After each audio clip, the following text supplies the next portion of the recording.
Assalamualaikum warahmatullahi wabarakatuh. Imam Malik bin Anas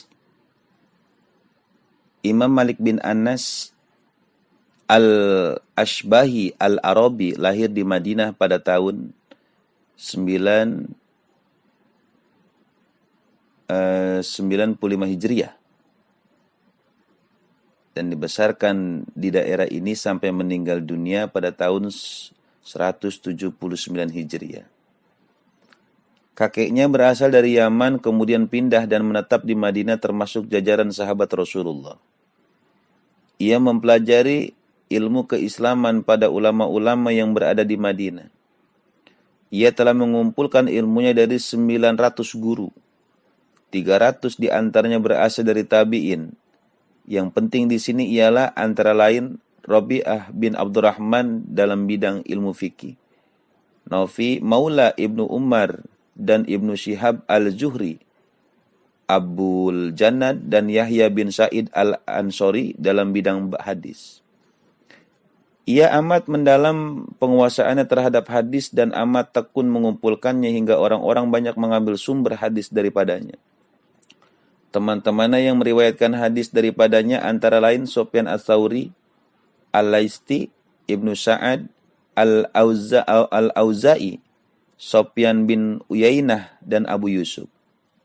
Dari keulatan dan kerajinannya mengumpulkan hadis, ia mampu menghasilkan karya besar berupa kitab yang dikenal dengan Al-Muwatta, yang susunannya diatur sistematik menurut ilmu fikih.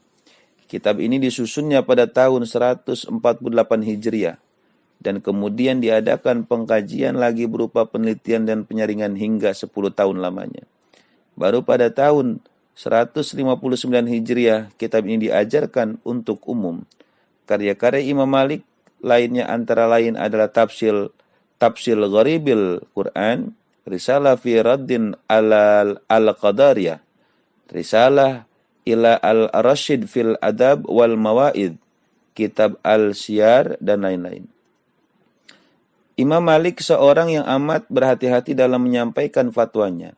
Ia tidak malu menyatakan kepada seseorang yang bertanya kepadanya dengan jawaban tidak tahu, atau pulanglah, saya akan menelitinya terlebih dahulu.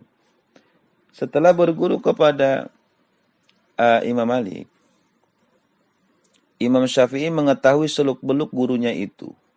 Pada waktu dalam pergaulan sedang dalam memberikan bimbingan kepada murid, dalam melaksanakan ibadah maupun dalam memberi fatwa, ia berkesimpulan bahwa Imam Malik adalah hujatullah atas makhluknya.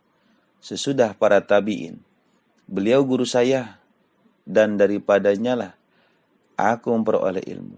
Kalau kau dapatkan daripadanya, peganglah kuat-kuat, dan kalau datang asar atau hadis, maka Imam Malik adalah bintangnya. Memang Imam Malik di samping amat berhati-hati dalam memecahkan masalah keagamaan, juga amat merasakan berat tanggung jawabnya kepada Allah.